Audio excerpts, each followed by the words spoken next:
हमारे पास इस प्रॉब्लम में क्या दिया हुआ है, टू कैपेसिटर्स ऑफ कैपेसिटेंस। तो हमारे पास दो कैपेसिटर हैं जिनका कैपेसिटेंस हमें प्रोवाइड किया हुआ है। मान लेते हैं जो C1 है उसकी वैल्यू हमारे पास कितनी दी हुई है, 20 पिकोफैराड। ठीक है, सेम ऐसे ही हमारे पास C2 है, उसकी वैल्यू हमें कितने प्रोवाइड किया हुआ है, 50 picofarad. Are connected in series with 6 volt battery. तो इन दोनों को ही हमने सीरीज में ज्वाइन किया हुआ है और पोटेंशियल कितना दिया हुआ है हमारे पास, 6 वोल्ट। ठीक है, हमसे फर्स्ट पार्ट में तो पूछ रहे हैं the potential difference across each batteries. ठीक है, तो सबसे पहले तो फर्स्ट पार्ट ही सॉल्व कर देते हैं। अब देखो डायग्राम कैसे बन सकता है हमारे पास, देखो हमारे पास क्या है, दो कैपेसिटर हैं सीरीज में। मान लेते हैं कि ये दोनों ही कैपेसिटर आपस में सीरीज में है। ठीक है, और यहाँ पर हमारे पास 6 वोल्ट की बैटरी भी है, तो इसे ऐसे बना लेते हैं हम सब। ठीक है, तो यहाँ पर क्या है हमारे पास, ये हमारे पास C1 है, ये हमारे पास C2 है, और ये हमारे पास पोटेंशियल प्रोवाइड किया हुआ है। ठीक है, और हमसे क्या पूछा हुआ है फर्स्ट पार्ट में, the potential difference across each capacitor. तो हमें बताना है इन दोनों ही कैपेसिटर के अक्रॉस कितना ज़्यादा पोटेंशियल है। सो देखो इसमें मैं क्या कर सकता हूँ, सबसे पहले तो मैं जो नेट कैपेसिटेंस है वो मैं बता सकता हूँ। उसके बाद हमें पता है कि क्योंकि ये सीरीज़ में है तो और जो चार्ज यहाँ से फ्लो होने वाला है, मान लेते हैं कि क्यों चार्ज फ्लो होता है, सो वही अमाउंट ऑफ क्यों चार्ज इस कैपेसिटर में भी जाएगा और इस वाले कैपेसिटर में भी वही अमाउंट ऑफ चार्ज जाने वाला है। ठीक है, तो अगर मैं यहाँ पर इक्विवेलेंट की बात करता हूँ तो हमें पता है सीरीज़ में है, तो सीरीज़ में C इक्विवेलेंट दो ही कैपेसिटर है, तो C1 C2 divided by C1 plus C2।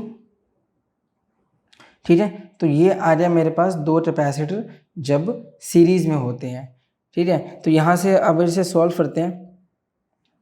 सो देखो ये कितना आ गया, C1 और C2 50 पिकोफैराड में थे सभी सभी, सो 50 picofarad multiplied by 20 picofarad into 50 picofarad divided by 70 picofarad. तो यहाँ पर इसे थोड़ा सा सिंप्लीफाई कर देते हैं, तो 8 यूनिट से तो ये यूनिट कैंसिल ही हो गया, हमारे पास कितना आ गया, ये हो गया मेरे पास C इक्विवेलेंट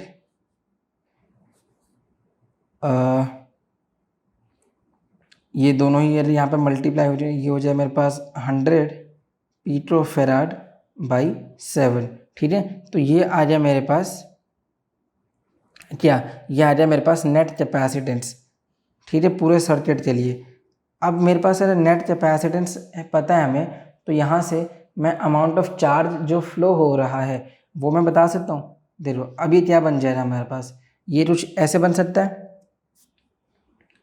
ये मेरे पास C इक्विवेलेंट आ जाए यहाँ पर, और ये मेरे पास आ जाए पोटेंशियल सोर्स बैटरी। ठीक है, अब ये बन गया, इसमें हमें पता है क्यों अमाउंट ऑफ चार्ज फ्लो हो रहा है, यही पूरे सर्किट में फ्लो होने वाला है, तो यहाँ से क्यों अमाउंट ऑफ चार्ज चलिए भी सॉल्व करते हैं। सो हमें क्या पता है, हमें पता है जो चार्ज होता है वो होता है C टाइम्स V। ठीक है, तो यहाँ से मैं क्यों बता सकता हूँ, C जितना है मेरे पास ये है 100/7 पिकोफैराड, और V जितना है हमारे पास, V मेरे पास दिया हुआ है 6, कितना आ गया, ये हो गया 600/7 पिकोकूलम। ठीक है, चार्ज आ जाए मेरे पास। अब यही चार्ज इस पूरे ही कैपेसिटर में फ्लो हो रहा है, दोनों ही कैपेसिटर में same amount of charge flow हो रहा है, तो अगर मुझे पोटेंशियल निकालना है, potential across each capacitor, so potential across each capacitor वो मैं बता सकता हूँ इजीली। देखो मान लेते हैं C1 के अक्रॉस हम सबसे पहले फाइंड आउट कर रहे हैं, तो ये कुछ ऐसे हो सकता है, C1 is equal to amount of charge जो C1 कैपेसिटर में फ्लो हो रहा है जो कि क्यों है हमारे पास, और पोटेंशियल कितना है हमारे पास यही हमें बताना है, तो मान लेते हैं पोटेंशियल हमारे पास V1 है। ठीक है, तो ये हो जाए मेरे पास, सो V1 की वैल्यू क्या आ जा रहा है, ये हो जा रहा है क्यों बाई C1, और क्यों कितना है मेरे पास 600/7 पिकोकूलम। ठीक है, और जो C1 था उसकी वैल्यू मेरे पास दिया हुआ है 20 पीट्रो कूलम, तो यहाँ पर आ जा रहा 20 पीट्रो, और यूनिट क्या हो जाएगा मेरे पास, पोटेंशियल है। ठीक है, तो देखो ये दोनों तो वैल्यू यहाँ पर कैंसिल, ये भी कैंसिल, ये जितना हो जाए मेरे पास, ये आ जाना चाहिए 30। सो V1 कितना आ गया 30/7 वोल्ट। इसे थोड़ा सा और सिंप्लीफाई कर देंगे तो मेरे पास जो V1 की वैल्यू है वो अप्रॉक्सीमेटली 4.285 वोल्ट के आसपास की वैल्यू आ जाती है। ठीक है, ये आ गया मेरे पास फर्स्ट कैपेसिटर का पोटेंशियल। इसी तरीके से हम सब यहाँ पर दूसरे के लिए भी सॉल्व कर सकते हैं। ठीक है, मान लेते हैं कि ये क्या है हमारे पास, ये है हमारे पास C2, ये हो जरा C2 में जितना चार्ज फ्लो हो रहा है divided by potential of C2। So V2 जितना हो जा रहा क्यों बाई C2, क्यों हमें पता ही है 600/7 पीट्रो, और C2 की वैल्यू कितनी है 50 पीट्रो, पोटेंशियल हमारे पास है ये। ठीक है, सेम ऐसे ही इसे कैंसिल कर देते हैं, ये हो जाए मेरे पास 12, और पोटेंशियल कितना आ जाए यहाँ पर, V2 की वैल्यू आ जाए मेरे पास 12/7 वोल्ट। ठीक है, इसे थोड़ा सा और सिंप्लीफाई कर देते हैं तो हमारे पास क्या रिजल्ट आ जा रहा है, ये हो जाए मेरे पास V2 की जो वैल्यू है वो अप्रोक्सीमेटली 1.72 वोल्ट के आसपास की वैल्यू आ जाएगी। ठीक है, इसे आप सॉल्व कर सकते हो। अब हम चलते हैं इससे बी पार्ट पे। सो अभी हमारे पास इससे बी पार्ट में क्या पूछ रहे हैं, the energy stored in each capacitor. तो energy stored in each capacitor हमें बताना है। हमें पता है कि एनर्जी का जो जनरल फॉर्मूला होता है वो क्या होता है, वो होता है हाफ CV स्क्वायर। ठीक है, CV स्क्वायर होता है। तो अगर मैं फर्स्ट के लिए फाइंड आउट कर रहा हूँ, सो एनर्जी E1 मान लेते हैं फर्स्ट कैपेसिटर के लिए एनर्जी, ये हो जा रहा half C1 V1 whole square.